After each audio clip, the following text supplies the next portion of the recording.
We go to Boston, Massachusetts, where Colin is on the line. Colin, you're on the Ken Coleman Show.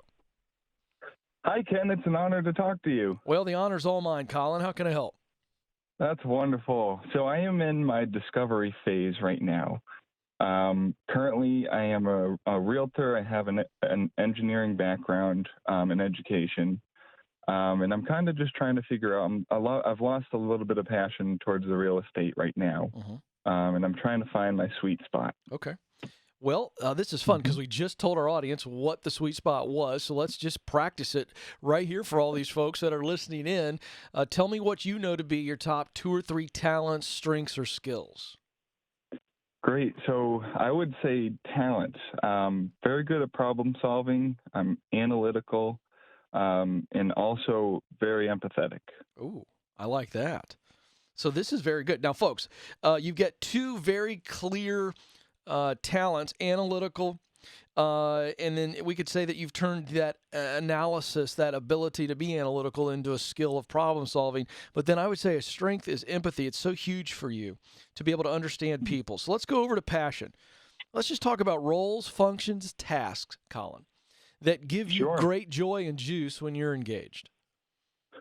Yeah, so some of the things I would say are, making sure people understand their problem and know the path to fix it. Okay, so you love it. So let's just call that what that is. You love helping people solve their issues, their problems. Absolutely. Now, let me ask you this. What type of problems do you get most excited about helping people with? That is a huge clue.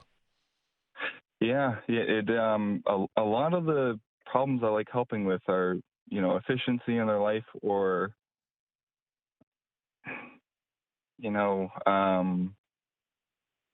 just trying to find out the best way to do things. Okay, but specifically when you say efficiencies and the best way to do things, give me an example, because this is what we're looking for right here. This is going to give you a huge breakthrough. If I could, let me just put it to you this way and stop thinking, because I can hear you. Everybody on this program can hear your brain just cranking right now. I want you to start using your heart for a moment, Colin. If I could give you the money you need to make, I snap my fingers right now, and tomorrow you are helping people with problems. Tell me the people or the problems that you would be solving tomorrow. Go. Just say it. Well, to be honest, it would have to do, I believe, with the golf world. Okay, great. Why'd you say to be honest? It's like you're qualifying it. What problems would you be working on? Tell me. Say it. Having people, learn how to. You'd be teaching them the golf swing. You'd be a golf pro. You'd be a pro. Name the job right now. I give it to you tomorrow. Name it.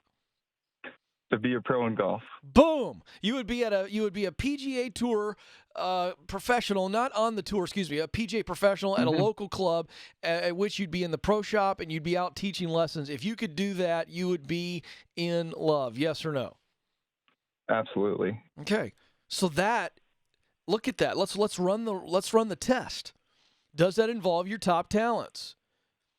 Analytical. You got to be able to analyze somebody's swing and compare it to what you know to be the fundamental good swing. Number 2, you love to solve problems. Trust me, buddy. I'm taking lessons right now. My golf swing is a problem. You're definitely solving a problem. And I can help you with that. I know you can. And then you said empathy. Well, that's huge to understand what someone's frustration level is. What's their biggest frustration on the golf course? So it certainly works. So that's the path. So now the question becomes, what do you need to do to get qualified? You know the answer. I do, yeah. There's a number of steps to become a professional. Right. So now going forward, Colin, this is a simple plan. Here are 3 things you need to do. You need to write down what it is you need to get qualified. You said there's a number of ways. Let's be really clear and write the process down. Well, I got to do this. I got to learn this. I got to pass this. You just write it all down. Let's get it on paper so it's not so scary. Number 2, ask yourself, how much is that going to cost me financially to get qualified? How much is it going to cost me financially? Number 3, based on my financial realities, this is what I make now, how much debt I might have, how much I've got saved up, how long is it going to take me to pay for said qualifications? Now we've got ourselves a written plan, and we go, oh, well, that's not that scary. It might take me 3 years, might take me 4 years, but I can get there. Now we know it's possible, and it's not so scary. And then fear and doubt, we can just tell them to shut up because we got a plan, and we're going to get there. And now the last piece. Colin, you got to step out of the boat. Little itty bitty step. Start on that piece of paper. I'm going to knock this off, then this, then this, and this. Before you know it, you're going to step into that dream job.